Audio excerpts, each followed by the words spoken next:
So we're live stream today for this workshop on enhancing your drinking water resilience. So just remind everyone of that, and welcome Vaughan and Bryden to the table. They're going to take us through the presentation in terms of the alternative water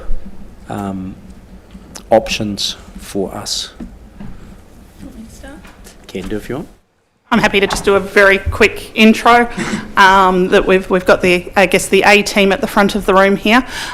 We've got, or the back of the room, depending on which way you're looking at it. So we've got Vaughan Crowthers here, and you've heard from Vaughan before, but essentially Vaughan's been engaged to really pull together a business case approach to this one to make sure that we've explored all of the available options, and that we don't miss a step on this one, and that we make sure that essentially the decision that we make represents good value for money for the community and a good resilient outcome moving forward. And he's accompanied by Bryden Hughes, who's been working on this project in depth for some time, but I don't think has actually been in front of council before. And Bryden is providing our technical expertise on the Chatham Formation at Awarua. And so I expect Vaughan will hand over to him once we start getting into the technical information and any questions you have around the Chatham Formation itself. Vaughan, I will hand over to you. Great, thanks Erin, hope you can hear me. Good to see you all again. I was here in February giving you guys a run through of this project, a high level overview of our issues we're facing and the objectives. So just for some quick benefit, I'll recap those key issues we need to work through as a city, and the work that Bryden's been doing since February to understand the viability of our preferred option. So just quickly, again, we'll run through the test results today, some of the key risks that we've identified and what we need to do to mitigate those in order to get us closer to securing an alternate supply and even an emergency backup. Again, recap, our current situation is we rely solely on the Areti River for our drinking water supply. In terms of capacity, it is sufficient. We have a long-term consent. However, what we're looking at here is those hopefully low likelihood events that we need to mitigate for, and that is a situation where we may experience a prolonged drought or a large contamination event where we need to shut off that supply. So in that instance, the situation could be quite catastrophic. So a prolonged loss of supply being anything longer than 7 days. Without that, we're going to have to revert to tanks, portaloos in the streets, flushing toilets won't work, and essentially a complete economic shutdown of the city. So the consequences are significant, and what this is targeting is more resilience in our against that risk of a prolonged loss of the existing supply. So just to be clear on what we're trying to achieve here is effectively trying to find additional capacity from a supply that is of high quality, low risk, and close proximity to the city to reduce conveyance costs. In short, if we can find something that can provide us relatively consistent supply for a short period to mitigate a catastrophic event over a short period, that would be sufficient to reduce our risk profile quite a lot. Beyond that, we would be targeting something of high capacity, which would enable us to supply more water for future growth if need be. So I'll come to that shortly, but essentially what we did was we've been researching for a long time. Obviously this is not a new project, it's been going for a long time.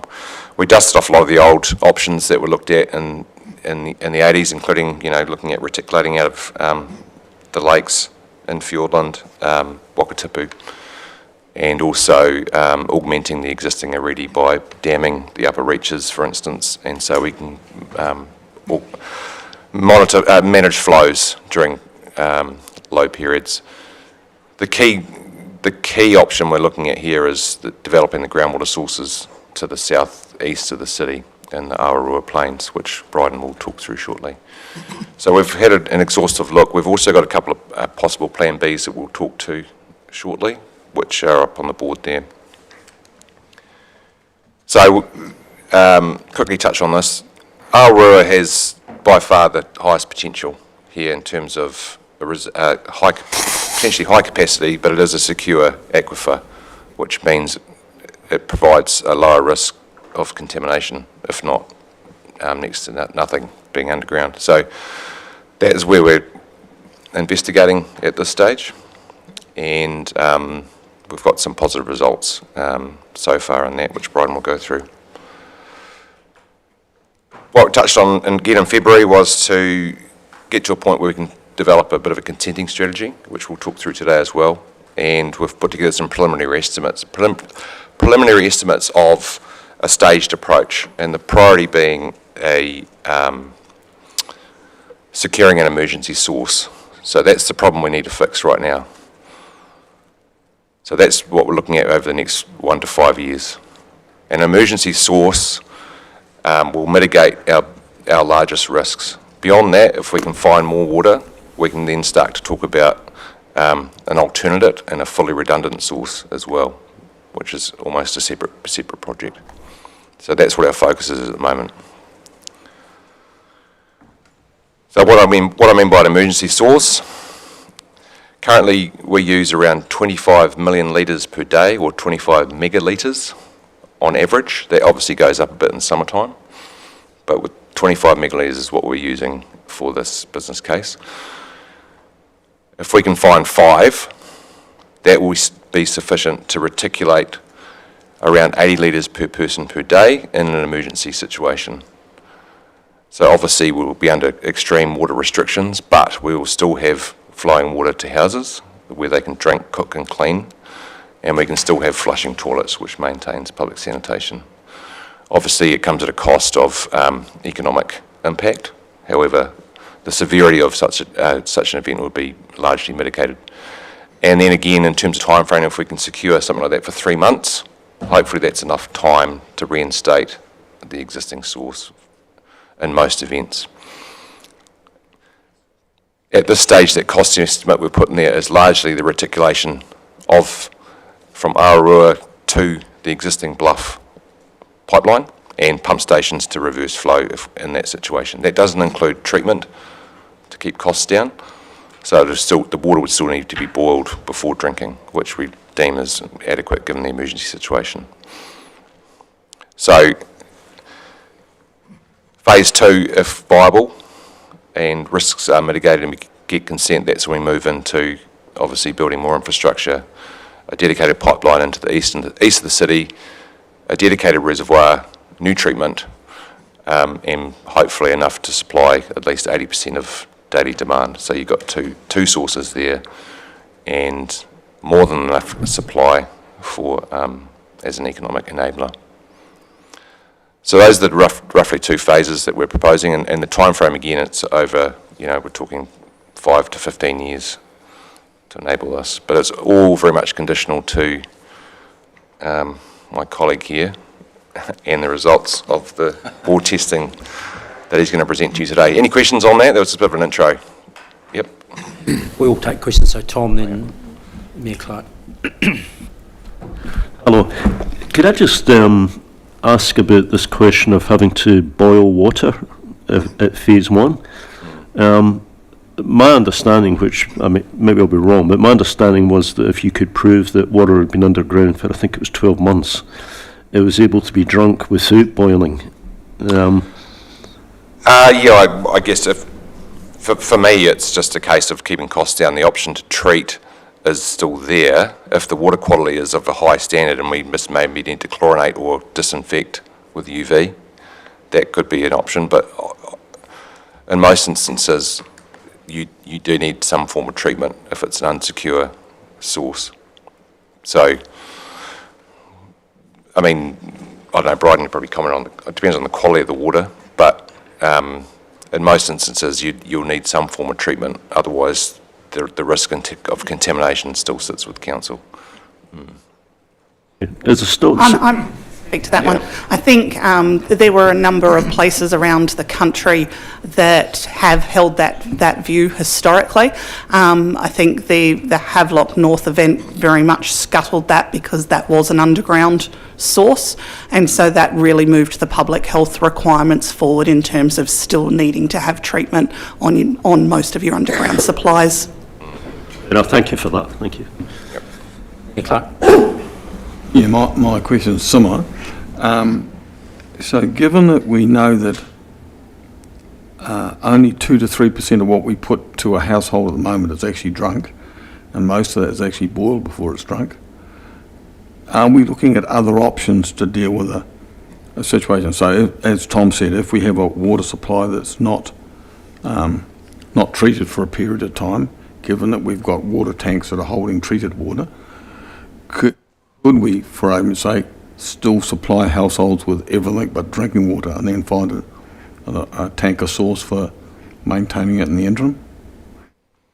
And why I say that is I live at Otatar and I drink, bathe, wash and everything else all off the roof, and doesn't seem to do my health too much damage. I guess what it raises for me, are we in a bit of an overkill situation where we need to treat everything to a high standard, knowing that only 2 to 3%? Yep. Drunk. Yep, I think the main thing is it pretty comes down to convenience as well and logistics. If we're going to be supplying, we've got a reticulated system there, and if we can ease concerns and stress in an emergency by simply having it running from a tap, it'd be more convenient. I think the key thing to that is we only have one reticulated network, so you wouldn't have that ability to run drinking water through one network and boil water through the other. So I think to Vaughan's point, you would therefore then have to have people go to that source to collect drinking water and take away. And then there's the logistics of whether everybody's able to do that. Yeah, I would say, to be honest, in an emergency, if it's prolonged for 3 months, I don't know, I'd stand to be corrected here by Erin, I would say you'd instate some form of treatment pretty quickly. Yeah. Why I was asking that, Erin, was is it possible to get other sources of river water in an emergency that's not treated that could satisfy everything but the drinking water? Again, the difficulty is getting it. The main cost associated with this is getting the water to where it needs to be. Okay. Yeah. Thanks, Vaughan. I've just got a question about the 3-month time frame to get the water established. And I'm thinking about the economic catastrophe for our industrial areas. So the question, like similar to what the meter said, for the industrial side, is there a possibility to get them river water to do what they need to do to keep their operation moving? Because this could economically ruin them. Yeah. Couldn't answer that question. I'm purely focused on potable supply to industry and residents, but that'll be I guess, an emergency response that have to take. Sure. So the 3 months that you've given us as a sample, that's the longest or shortest time? That'll be, well, it's basically saying that's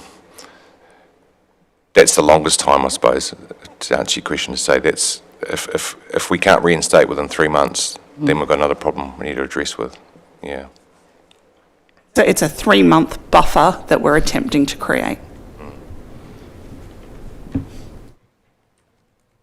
Ideally, we'd have it continuous, yeah, but again, that comes down to the viability of the bores.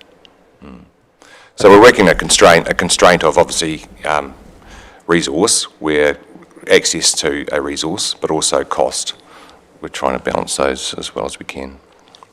A couple of questions from my end. So I suppose it depends on what stopped the water supply, right? So the catastrophic event you're talking about for 3 months, so it's not a drought, probably. So it's an earthquake. So if we've got a catastrophic event that's caused 3 months thing, then you won't have commercial ventures running, and you'll have a lot of other issues, and you probably wouldn't want to be putting water through a sewage system that's completely broken, because if the water supply is broken, then so's the sewage, right? Yep. So I think we've got to take it into context of what's caused the disruption, and that affects the investment because we can't, invest for a 1 in 200 year event versus a 1 in 10-year event, which would be a dry. I think it's worth noting that it is intended to mitigate a drought event as well, to get us through that peak summer drought period and back to at least being able to draw a minimum water from the Arete again. Yeah, so a drought event is different to a catastrophic event. So on page 5, you talk about your rates impact. If you could just flick back to that one. I just want to understand, page 5 I think it was. One there. Yeah, your 5% annual rates increase 25. So 25 to 50% over current water rates, an annual increase of 5 to 10. What's the factoring in that? So what's your tenure of your investment's about 60 or 80 million? Correct. And then how long what's the repayment period? So that's based on council's current approach of 25-year loans. Okay, so that needs to be challenged, because if we're 100-year investing, why would we pay it off in a third of the time, quarter of the time? So we need to, which changes those numbers quite significantly, right? Because you're not amortising it over a quarter of the time, you're amortising even to half, you drop that charge by half. Yep. Second question, your 25 million litres of water per day, if you took off, that's I think what you said we supply currently, if you took off the commercial demand for that, so you get back to household, what does that equal per household usage? Without the commercial code, I couldn't tell you off the top of my head because I'm not sure exactly what the proportion is. Ask Russell, it might be in the realms of about 10 to 15. Could be in that order, yeah. Yeah. I don't have that information. We'd have to check the data, but around 10 that to order. 15 million. Yeah, okay, thank you. Thanks. Okay.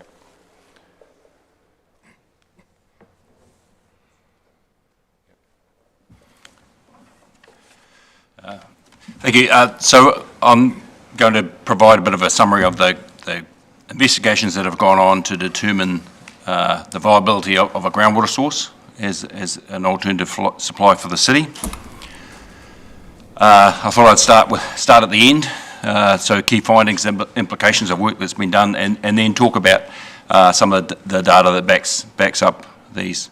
So the investigations have identified a productive aquifer in the Chatton Formation in the Arua area. The aquifer appears capable of yielding relatively high volumes of water of the order of 5 megalitres per day, but possibly more, subject to further confirmation. The water quality in the aquifer is high and would require, and this goes to the previous question, minimal treatment for potable supply. So we have iron, manganese, which are two of the common contaminants that occur in deep groundwater. They're in very low concentrations. And there's, microbial contaminants are absent in all this tests, as you'd expect for the water being so deep and essentially so old. So there would be minimal treatment requirements for supply of that water into the city. But this comes with a few howevers, and one of this is due to the somewhat unique nature of the aquifer. There are risks associated with the development, and these would include land subsidence, seawater intrusion, and the presence of high-value wetlands locally, and I'll talk to this in greater detail as we go through. The work undertaken to date indicates that effects are likely to be manageable at low abstraction rates, but the risks increase the more water you take. So consenting of a supply from Chatton Formation is likely to require increased certainty regarding those effects, of their magnitude and significance, particularly in terms of large-scale or long-term abstraction. So if I just start with a little bit of a primer to the groundwater resources of Southland. Unfortunately, I haven't got a pointer, so you bear with me as I try to describe what's on the screen. So on the right is what would be known as a geological log. So if you went outside onto the street here, drilled a hole down into the ground, this is the types of sediments you would encounter. So at the top, on the diagram on the right-hand side, the yellow part, so for the upper 20 metres, you'd be in gravel and sand. Below that, there's a thick unit known as the Gore Lignite Measures, or GLM, as it's easier to refer to it. And this is a sequence of essentially fine-grained sediments, which includes sand, silt, fine silty sand, with intermixed layers of lignite through it. And below this, so the Gore GLM was deposited in an environment where there was a river which meandered across a floodplain and deposited, coarser material in some places and finer overbank material and in areas where swamps also formed. And so that's the environment that unit was formed in. As we go down, we get into what's known as the Chatton Formation. And the Chatton Formation are marine sediments. And so what is now the Southland Plains was once a relatively shallow sea, and this sea filled in over time. And the Chatton Formation represents sediments that were deposited underwater within that sea before the land level rose above the sea level, if that makes sense. And they're the, so what we see, there's an extensive groundwater resource in Southland. Basically, if you drill a hole anywhere throughout Southland, you'll encounter groundwater as you go down through the underlying sediments. One of the challenges is a majority of the sediments are quite low yielding, so that it's not possible to take large volumes of water out of the ground at all locations.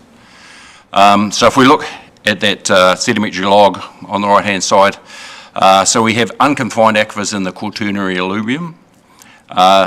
Across most of the Southland Plains, these are generally quite thin, so that the aquifers only have a saturated thickness of 10 to 15 metres in many places, and they're relatively low yielding. So individual bores are normally, away from the main rivers, are generally only capable of producing, say, even generously less than 5 litres a second per bore, so that those volumes are quite low.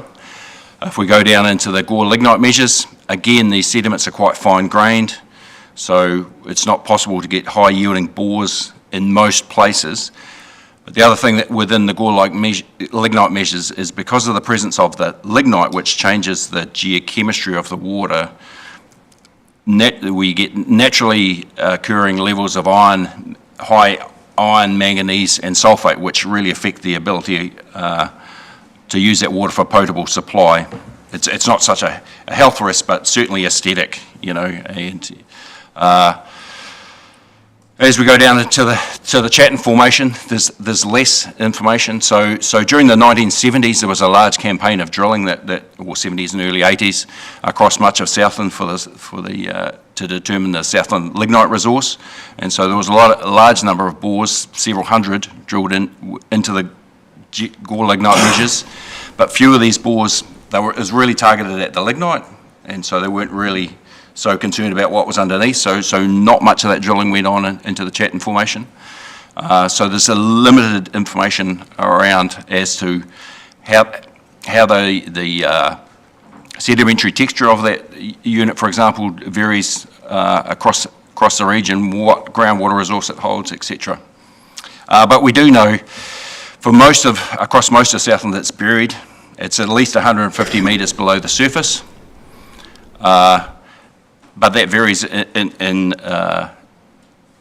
different areas. As an early part of this investigation, there was what was known as a seismic reflection survey that was done by ICC, and so this involves basically a vibration source at the surface that's put through the ground, and it reflects on different layers through the surface. So one of those, there was one survey done at Aurora, and then another one done here in Invercargill, and what that showed in Invercargill is what the reflectors that appeared to correspond to what the Gore Lignite Measures, the base of the Gore Lignite Measures, top of the Chatton Formation, was likely to be around 500 metres below ground, and so at that depth it becomes prospecting for water at that depth becomes a very difficult proposition, particularly in the geology that makes drilling conditions quite deep with fine, quite mobile sediments. Sorry, Bryden, I'm just conscious we've got quite a few slides to get Yes. through, and we want to make sure we leave plenty of time for questions as well. Reggie, listen though. Yes. So moving on to the ICC investigations. So the ICC is, since 2001, has undertaken a drilling campaign along Arua Siding Road. There was 2 bores drilled in 2021. So the first bore was a test bore just to see what was down there. Second bore was a larger diameter bore which was capable of being pumped at a moderately high rate.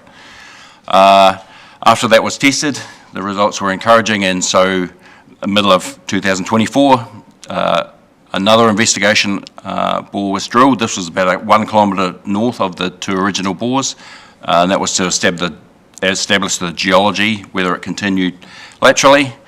And then there was a second production well put down relatively close to the first production well, and that was tested at a much higher rate. And there was actually also a pumping test done where both bores were pumped at the same time up to a maximum yield of about 90 litres per second. So what we found is individual production bores that are constructed into the Chatham Formation in this area have a relatively high yield. So it's been proven up to 6,000 cubic metres per day from an individual production well would be possible. The water quality has been high. As pumping's been undertaken, water quality samples have been taken at various intervals. The quality has been consistent and very high throughout all those tests. One of the things that the test pumping shows is that as you draw water out of the Chatham Formation, it starts to draw water down from the overlying lignite measures. And I'll discuss this in further detail as we go through, but this is one of the sort of confounding factors, if you like, of developing the groundwater resource in the Chatham Formation is that it is connected to those overlying geology. To help predict what level of extraction is possible, so there was a numerical groundwater model was developed based on the available geology, water level and climate records, and this is I guess a mathematical representation of the physical environment which you can utilise to simulate extraction of various amounts of water and establish what effects that abstraction is likely to result in. I don't expect you to look at the bottom figure. It just shows an example of some of the pumping scenarios that were tested as initially, and so that was simulating. So the model was run over a 20-year period, 2005 to 2025, and there was various abstraction scenarios ranging from continuous abstraction of 20 megalitres per day, continuous of 10, and then alternating seasonal abstraction where you had various rates of abstraction occurring for 3 months. So that's a summer peak or in response to some shortfall event, and then with no pumping for the next 9 months. And then that was repeated through the 20-year simulation period. So what the modelling shows that long-term abstraction does not result in ongoing depletion of the resource. So once we start pumping, water levels draw down in the aquifer, but they stabilise over time. And so that indicates that even at large volumes of abstraction, you're essentially not mining the resource, that the water levels will stabilise within the aquifer itself. The pumping results in large drawdown in groundwater levels in the Chatham Formation around the pumping wells, and so when you start pumping from an individual pumping production well, the water level that may have been near surface draws down, in this case, 70 or 80 metres in the immediate vicinity of the wells that are being pumped. That drawdown extends within the Chatham Formation laterally for a large distance, but with the magnitude of that drawdown decreasing as you spread out, but also because it's the Chatham Formation is connected to the overlying lignite measures, we get drawdown occurring within the lignite measures, and again, the magnitude of that is smaller than what occurs in the Chatham Formation, and it diminishes radially as away from where the aquifer is being pumped. And so one of the things that the modelling does confirm is that when you start pumping water from the Chatton Formation, you'll get water moving from additional water moving from the lignite measures into the Chatton Formation, and that has naturally lower quality. And so that's one of the factors that has been considered.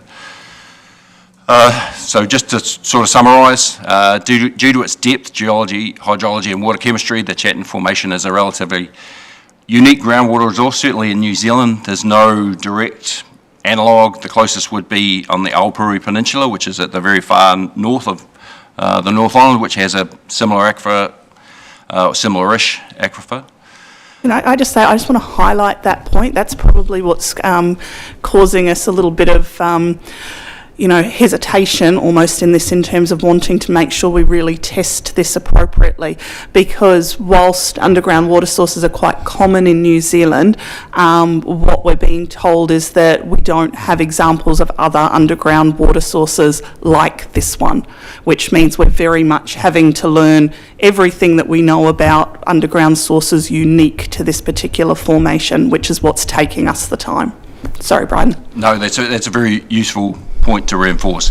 As Erin has noted, there's a large-scale groundwater development in northern Southland, Otago, Canterbury, but the aquifers there differ a lot from here. Most of them are in coarse-grained gravels, relatively close to the surface. We're in a totally different situation. We're much deeper with an aquifer that's overlain by a lot of fine material. And so the way that the aquifers respond to abstraction is quite different. The complication being in Aotearoa, or the Chatton Formation more generally, is that there's been limited investigations and development historically into that resource, so we don't know a lot about it. So the level of drawdown in the surrounding aquifer scales with pumping rate and duration. So the higher the pumping rate, and the longer that you pump, the greater the drawdown extends radially and up through the overlying Goulda-Lignite measures. So over the long term, large-scale abstraction is likely to be constrained not by the capacity of the Chatton Formation itself, but by what effects occur as that drawdown extends up and through the overlying geology. And this will be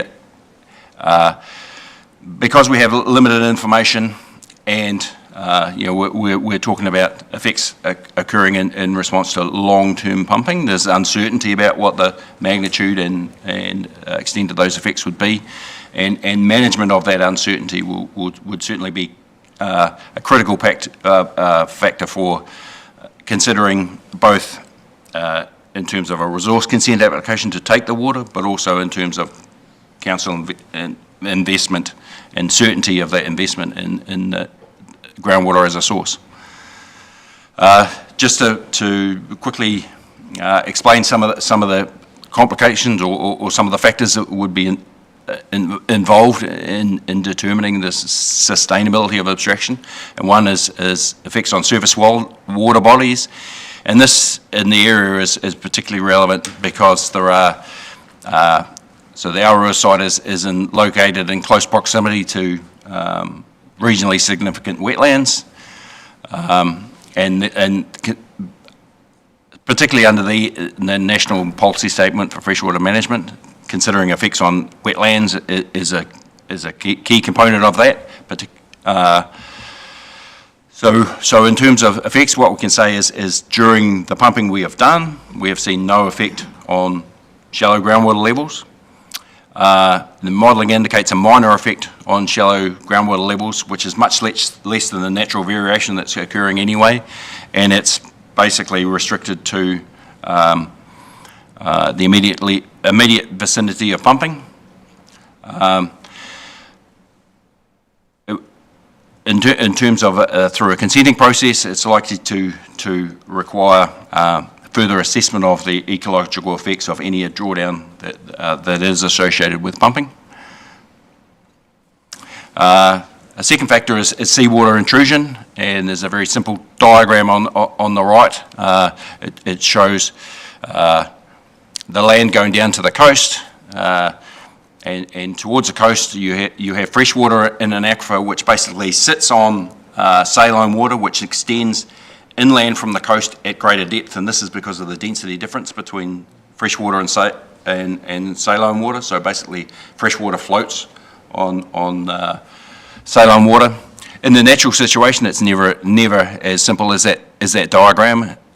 You see a gradual transition from fresh water to more brackish water to saline water. Where that transition occurs depends on a balance between the amount of water that's flowing through the aquifer. Is it enough to basically counteract the greater head of the saline water in the marine environment?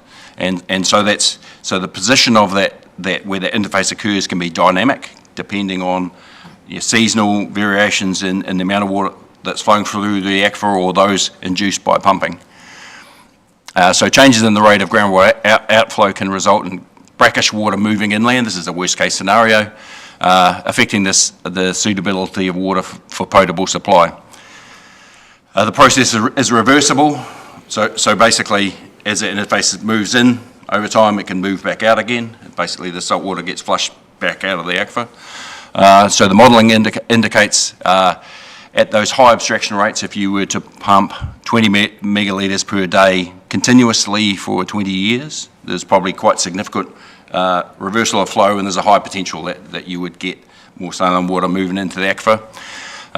Smaller and temporary effects are observed in response to lower rate abstraction and intermittent abstraction as well. So one of the advantages of intermittent abstraction is, although you may cause that saline interface to migrate inland while you're pumping, if the pumping is only for a small duration and then it's off for an extended period, it will move back out again. And so that's one way it's possible to manage saline intrusion in coastal environments. Land subsidence is another critical factor that needs to be considered. So in the diagram on the right, you have under natural conditions within an unconsolidated sediment. So the water in between the individual grains within a sedimentary material helps support the structure of the sediment.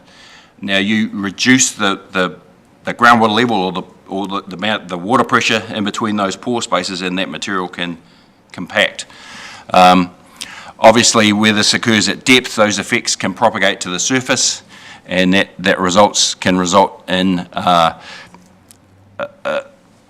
subsidence of the land surface, which can affect structures, particularly where you get differential subsidence. So if in one area you get 20 mil or 200 mils of subsidence, in another part you only get 100 mils, and you have a structure in between the two, that's where you can get adverse effects. It can also, obviously in coastal environments where there are ecosystems that are adjusted to a natural balance between fresh and saline water, changes in the ground level can change the position where that occurs, and obviously influence or affect ecology.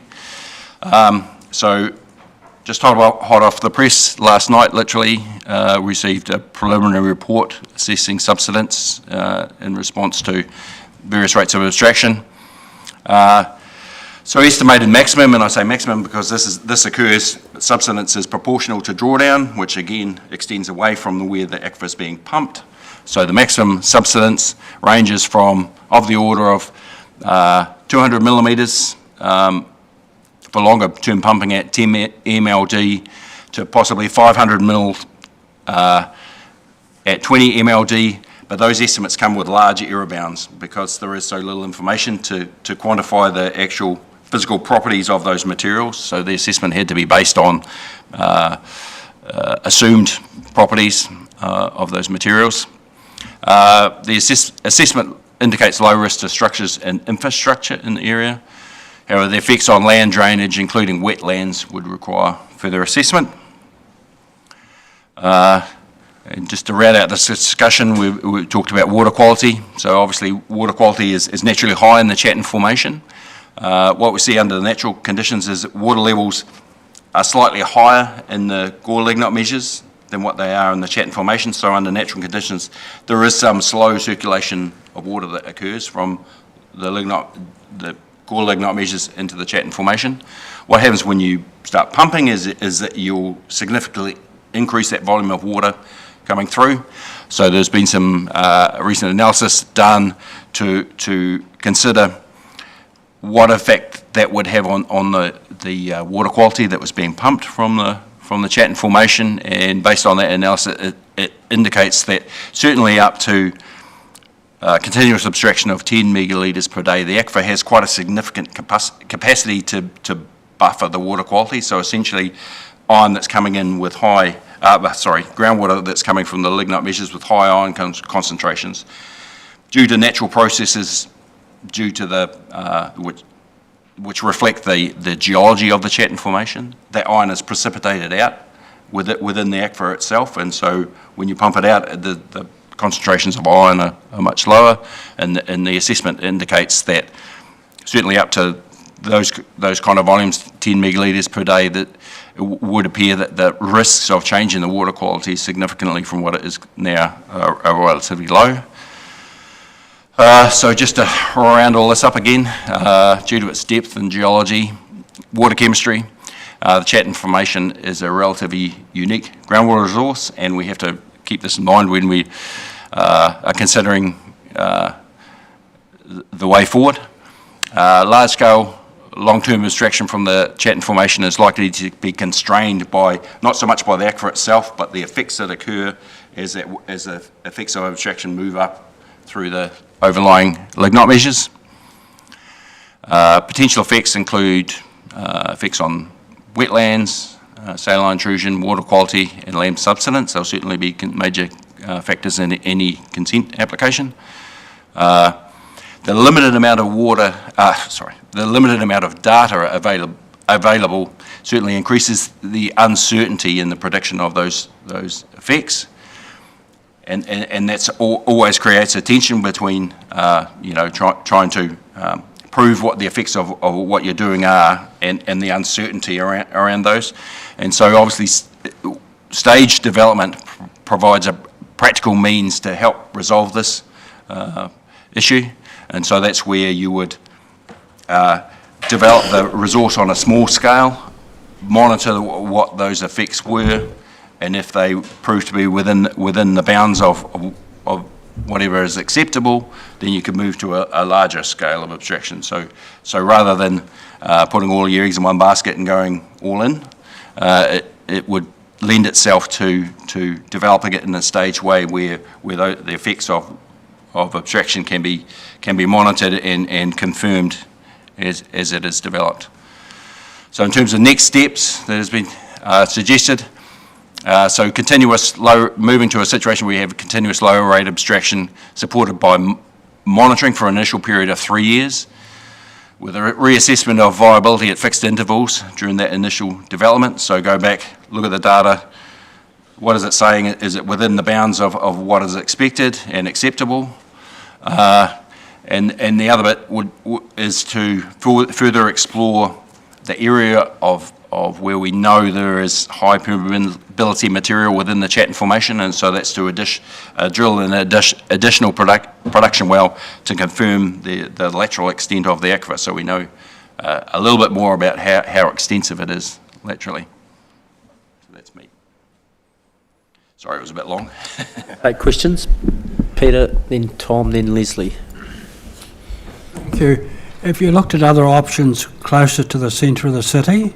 So as part of the initial investigation, so one of the things we know, back in its early part of its development, the water supply for Invercargill was derived from wells in the lignite measures within Queen's Park. These were relatively low yielding, but they also had very poor quality, which appeared, based on what I have read, to actually have declined over time. So there was very high iron and manganese concentrations. And as the preliminary for this round of investigations into the Chatton Formation, so we did that survey in Myers Reserve, which indicated that the sediments of the Chatton Formation are probably at a depth where it isn't really feasible to drill to get to. Yeah, there's just What I would note is that prior to this investigation work, the work that Alistair Murray did over the preceding 20 years investigated, bores in a number of different location and underground sources north of the city as well. It was probably Mr. Murray was involved with this, and it'll be on record. Just to the east of us, inside the town boundary, probably 4 or 5, 6 k's away from where we sit today, there was an abundance of water found there. It may be the same aquifer. How it was found, the local landowner had a digger in and was digging land, and the digger driver said, I've had a water main, I've hit pipes, there's water just bubbling out of the ground like Texas gold. And I took Mr. Murray out, checked it out, and it may be the same aquifer, and it's just not far from where we sit here today. Have you checked that one out? So if it was encountered with a digger, it would be in that alluvial aquifer at the near surface. It could well have been an old river channel, which occurs in some areas, but that aquifer is generally, although there may be, as you note, high yields at certain locations, one of the issues is that laterally that aquifer isn't sufficiently permeable to sustain high rates of abstraction for a long period. One, because it's only quite thin, and two, the materials, even though there may be high permeability locations within it, generally is relatively low permeability over a wider area. Mr. Murray actually took tests of this and got them tested in the lab, the water, and it was, at the time he said they thought it was coming from the Queenstown Lakes area, underground. So it makes sense to me, if it's the same aquifer, it'd be a lot cheaper boring into it 5 k's away than 25 k's away. Yes, it's unlikely to be the same aquifer because we have that layering across off the plains, and what would be encountered with a digger is right at the surface, and we're down at Aurora at least 160 metres below ground, so it's quite would be a separate groundwater resource. So with the ground level like where we sit now, be a lot higher to where Aurora. It'd be quite a meterage. Like it'd be a lot of. So be a lot lower. The ground. Water level will be a lot lower in Aurora than here, no doubt. So what we see in terms of where the boundary between the lignite measures and the Chatham Formation underneath, we see that getting a lot deeper from Aurora, so it dips to the north, so it gets deeper. So it's about 500 metres, estimated about 500 metres here in the city, whereas it's only 160 metres out at Aurora. So in terms of feasibility, even drilling into that unit, it's much more feasible at Aurora than it would be here within the city.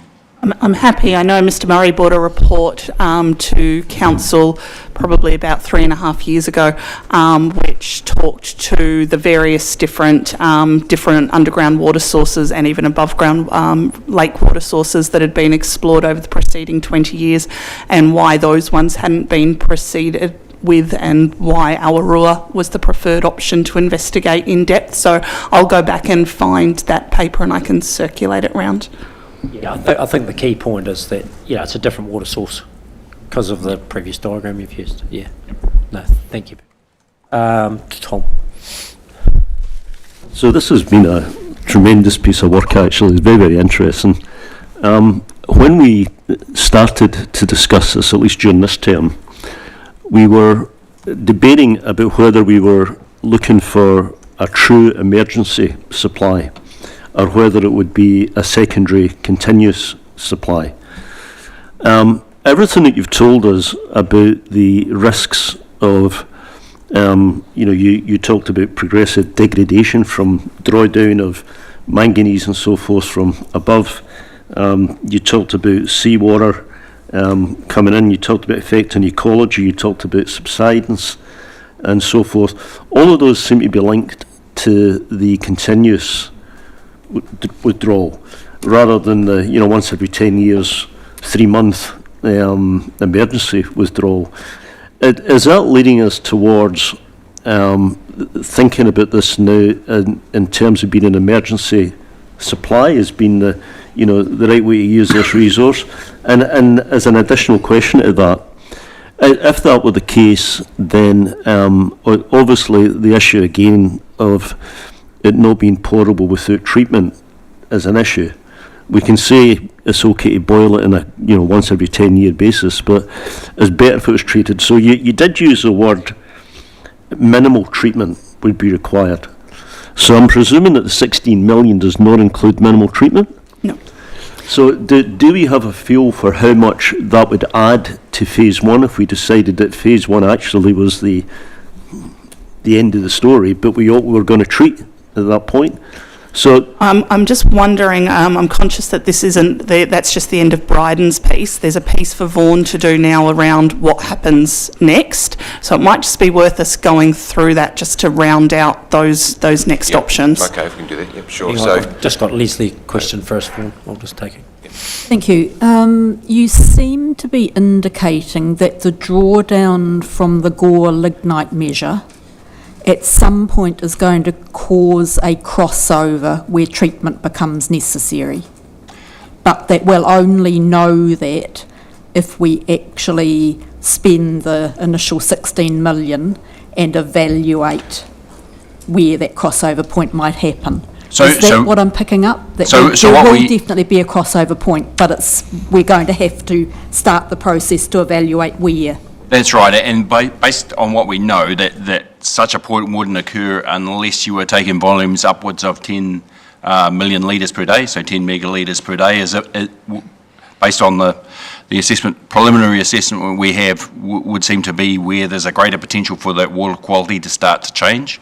If you were taking on a continuous basis lower than that, there was a much lower potential for water quality to change, because the aquifer has a natural capacity to buffer the water quality or the quality of water that's infiltrating in from the lignite measures.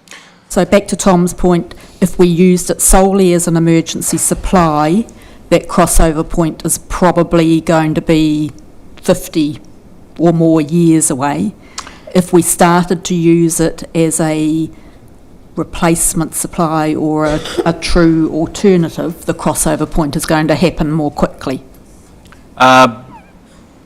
Potentially.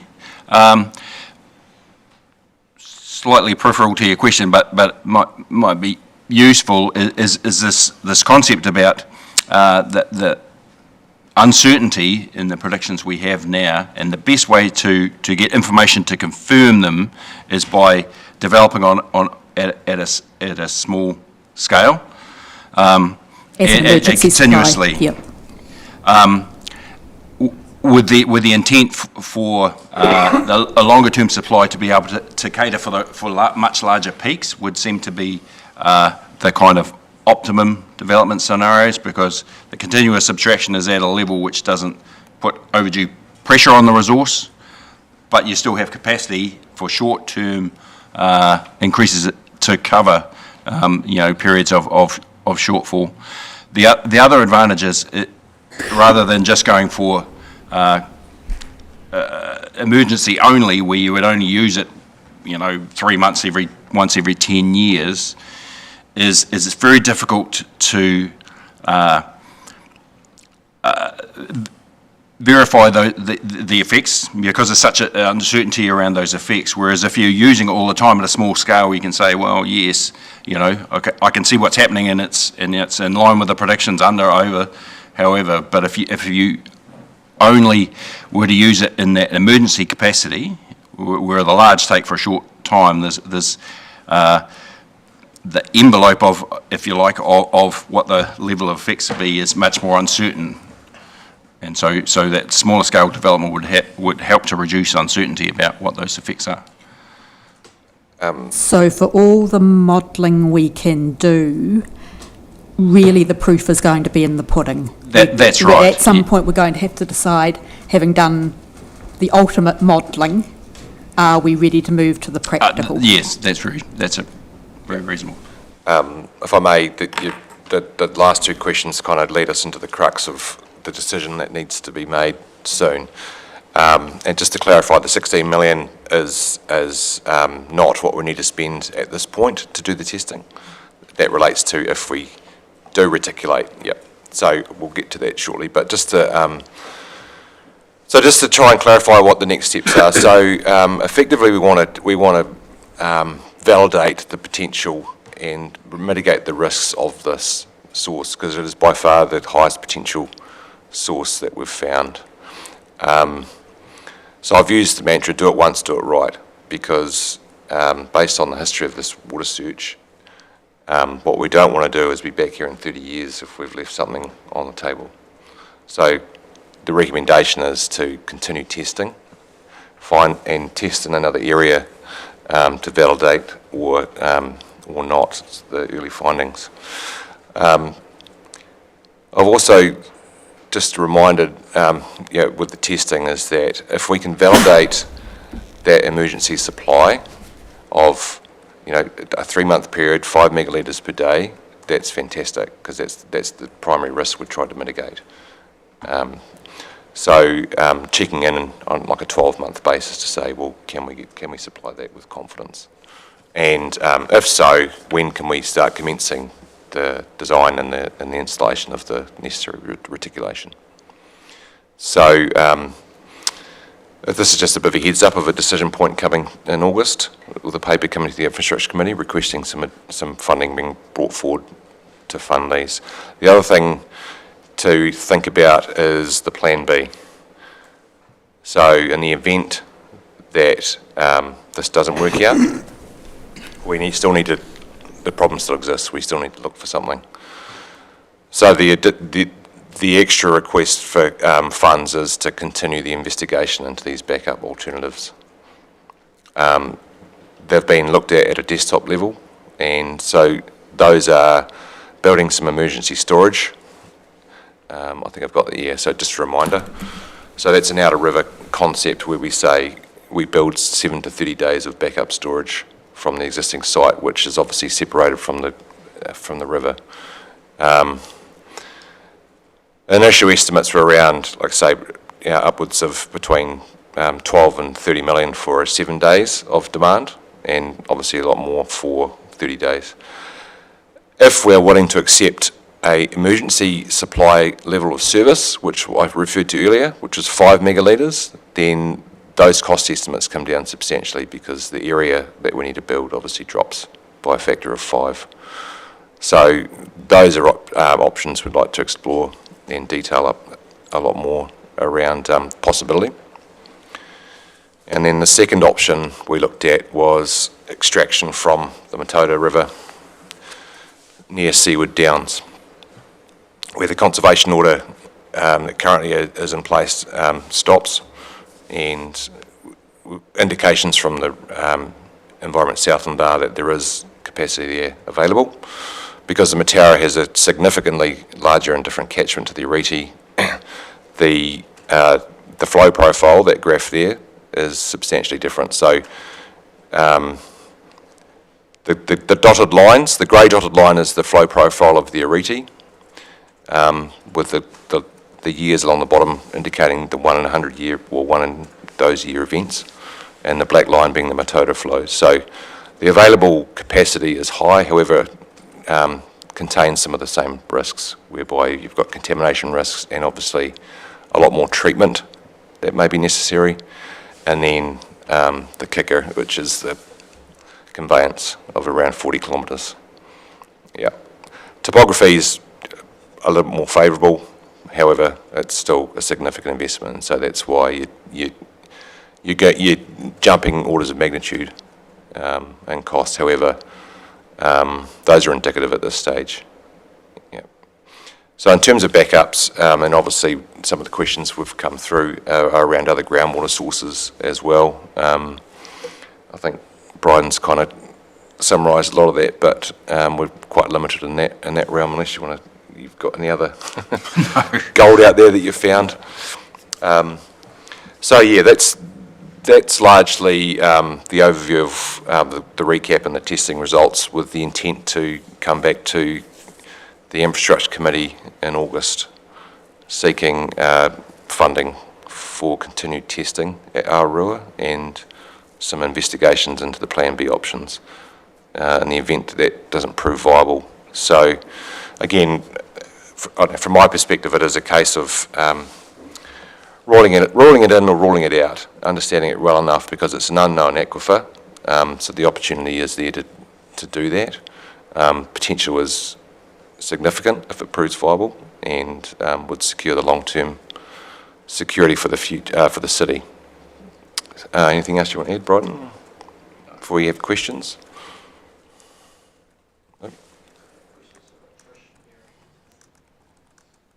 Thank you for that information. Very clear, actually, for someone like who doesn't know anything much about it. Are you saying that in the first year, if we go along with what you suggested, in the first year, while we're doing the study to see what comes, we're also going to be doing the feasibility study for Plan B? Correct. Right. So, because it's 0.5 million, is it going to cost us for the feasibility study? Yeah, it's an estimate, yeah. There's no way of avoiding that. Is that just being careful? That's just being careful, yeah. Yep. Yeah, to say if this doesn't work out, we've got these other options and we test them whether they're actually realistic or not. So after a year, you will have, how long will the feasibility study take? We could do that in a year.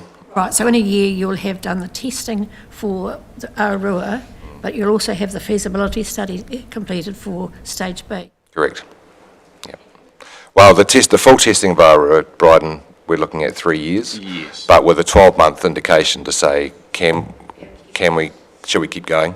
Can we get this emergency supply? Can we get more? I think that just the key piece around that backup option is that when we get to that 12-month go, no go, I think council needs to understand at that point if it has another realistic option, because that will impact how much risk council is willing to take on the Aotearoa supply. Yeah, with the Aotearoa draw-off, what happens with the test water when you're pumping it out? Does it just go back to land, or? So at this stage, initially, it would be discharged to local drainage, but once there's sufficient confidence in so that would be after that sort of first year. And then there is the potential to then put in the infrastructure to join it up to the existing Bluff main, and so that water, and because there are customers, and Russell may be better to talk to this than me, that are wanting additional water, and so it would be prudent to hook them up as quick as we can, but the council may not wish to fully fund the cost for that connection until they have greater certainty about that abstraction can be sustained. It raises a good question in terms of, again, comes back to the potential of that source, whereby if we're testing for 3 years at 3 megalitres a day, is there an opportunity to utilise that?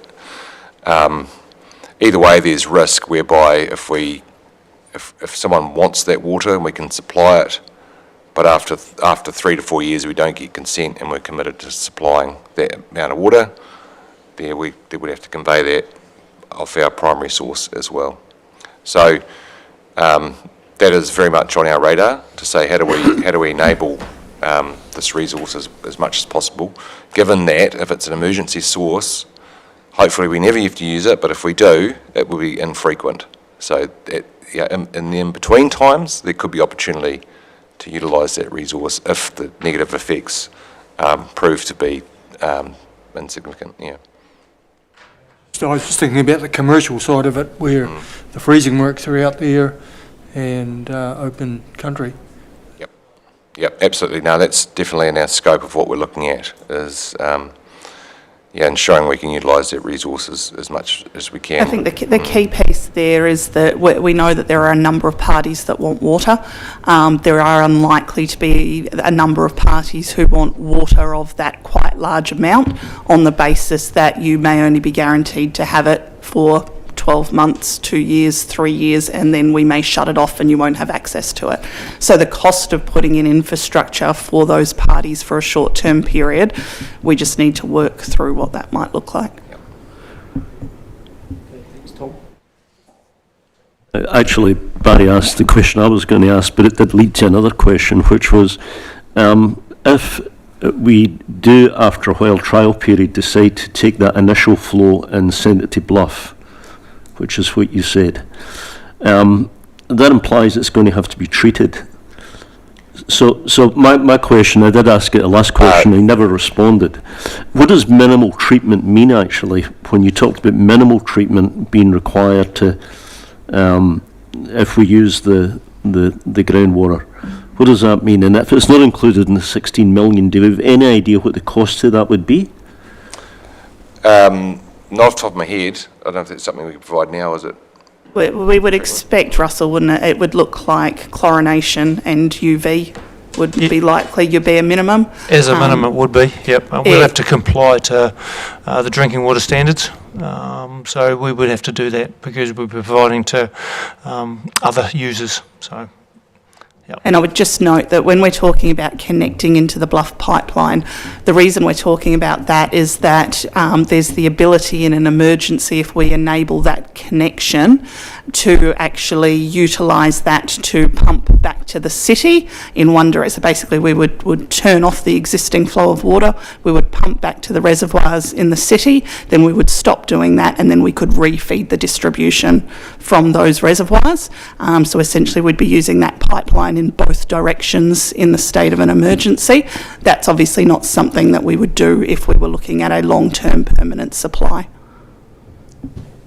Sorry, but can anybody give me some kind of order of magnitude for what minimal treatment means? Are we talking about $1 million or $10 million? Or what did we might be looking in the range of 5 million. 5 or less, yeah. 5 million? Or less. Okay. 5 or less million. That's good. Yeah, thank you. I'd sorry, just to complete that sentence, though, I mean, it might be that it would be sensible to look at that at phase 1, actually. But anyway. Thank you. Can we just go back to option B for a moment? So it seems to me that all the option B options are remarkably more expensive than what we're looking at. And if we were going to reject this proposal and go back to a possible option B, we might want to again look at other possible option Bs, like the Lake Hiroko one, which we discounted 3.5 years ago on the original report as too expensive, partly because of the length of piping, etc. But if we were seriously going to reject this and go back to an option B, wouldn't we want to bring in a wider scope of option B? And therefore, in my mind, why would we look at some option B in parallel possibilities while we went ahead with the exploration? Why would we spend the 500,000 to do that in parallel when we could, if we rejected? I might start with answering that one, Vaughan, and then you can jump in. As part of the business case, and this business case that Vaughan's been working on, we did explore all of those options around Lake Hiroko, Queenstown Lakes. We even looked at, I think, desalination. And all of those options, as I recall, were pushing up around the $1 billion mark. So there's a difference, obviously, between exploring them at a very high level, which is what we've done so far, and actually stepping down into the feasibility study of how would you actually do it and starting to narrow down those costs. We could put other options in there into the feasibility and start looking at them, but obviously there's a cost associated with doing that, and a significant gap again to those next options in terms of cost, as I recall. Is that fair? Correct, yeah. So the ones we did look at, where we looked at the lakes and conveying from there, but also damming the upper reaches of the Ariti and also the Hokonui Hills too, looking at supplies through there and reticulating through. So it was relatively extensive and based on a lot of the work that Alistair had done and even their predecessors prior to that. But yeah, we could bring some of them back into scope as a form of comparison too, if it's of value. I think what Liz I suppose what I'm saying is, why do it in parallel? Why not wait until we've tested this option? If we then rejected this option, we could bring back a wider range of option Bs for a feasibility study at that point, rather than the parallel process that we might not need, that would be a cost that we might end up having as a pretty much sunk cost. Just seems to me that perhaps doing a parallel option B is not the smartest approach. So what you're saying is the preference would be to bring the paper back with just the 2.9, not the plus 500. That's what I'm saying, yeah. If the 2.9 then proved to be, we're going to stop at this point, then we bring in the feasibility study and possibly with a couple of other options in place at that point, even options that haven't necessarily seemed viable, but scientific changes or more explanation might have brought them into the party. Just seems it might be unnecessary to do the parallel feasibility study at this point. I think the only piece that I'd caution around that is that, again, this is a long process. If we got 12 months down the track and we were like, we had further information to make that decision of go or no go, and then council says, well, I want more information about the alternatives, we would then have to essentially down tools on the supply and go and spend a year looking at the alternatives. The other piece is that, you know, to a certain extent, whilst you've got the team in the room and everybody focused on it, you would down tools that work and then have to start that again at a later date. So it's possible, it just will slow your overall process.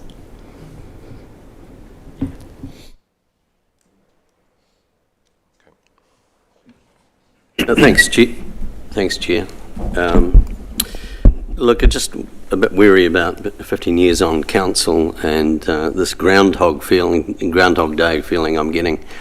2018, the three councils did extensive geophysical testing for an alternative water supply, and it was quite clearly pointed out, and Alistair Murray was in the Southland Times stating that the Chatham Formation is without a doubt the viable solution. And at that time we committed 10.7 million to our LTP. So how much is left of that? Back in 2019 to an alternative water supply. How much of the 10? I wasn't here in 2019, so I can't speak to what was spent then. Can anyone answer that here? No. So in our LTP, there is $10.7 million allocated. Was?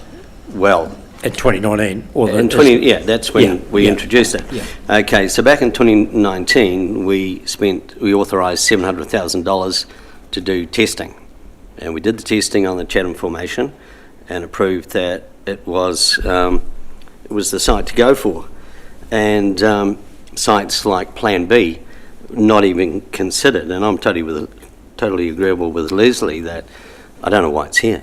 It's just, you know, we were going through this. I've looked at it for 7 years now, and here we are sitting here. We should be looking at, yes, the Chatham Formation is our chosen point, and getting the water and then addressing the treatment to suit the needs after that. But I really back, 7 years ago we spent 700,000 on drilling. We're going to spend another 2.9 million, and we just, it seems to be the topic. We may as well talk about separate glass wheelie bins as well. We just keep going around in circles.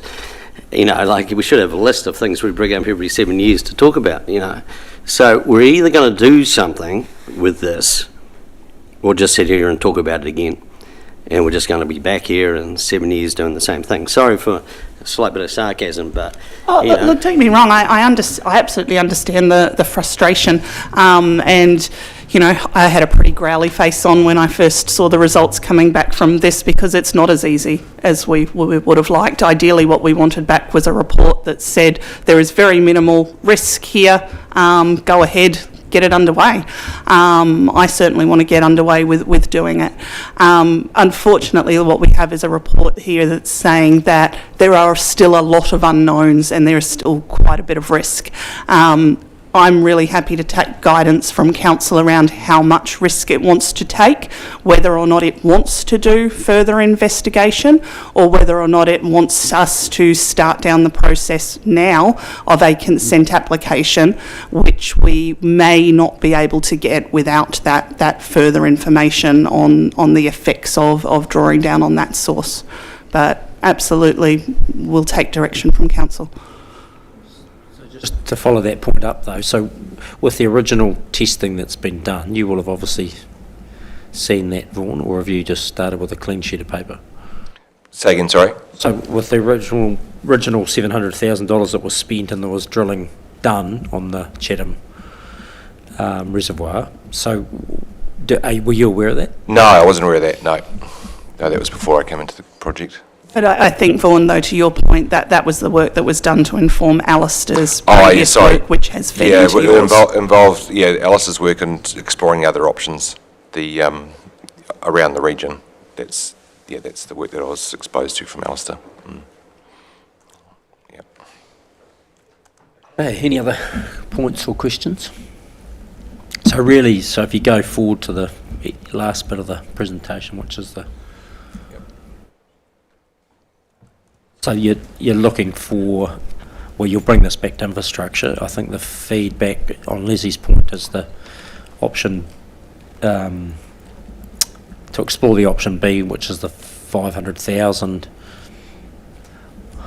summarised by looking at the eyes, to not put that, well, you can bring it to the paper, I suppose it can get voted down at the decision, but I think the tendency is to say let's invest in the 2.9 and then go. Tom? Chair, I think though there was another option emerging which Erin articulated, which was go even faster and take a greater level of risk by doing less testing. And I think that's a valid thing to provide as an option in August. Capture that. Vaughan? Yep. Yep, thank you. Anything else you want to see, Red?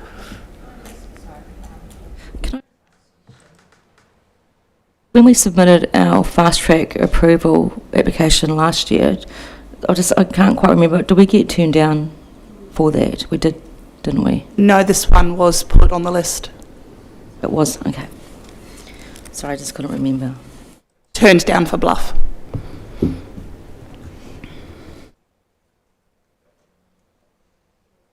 So you'll bring a paper back to us in August which will cover off the breakdown of those costs, the timeframes, and the go faster option. Correct. Okay. Ringy? I'm just looking at our LTP online on the council website. We have $60 million allocated to an alternative water supply in our LTP. Yes, we do, yep. Yep, 60 million. Yep. Yes, so we wouldn't be asking for new money. What we would essentially be doing is looking to pull that money forward because it's not currently allocated into the next 12 months.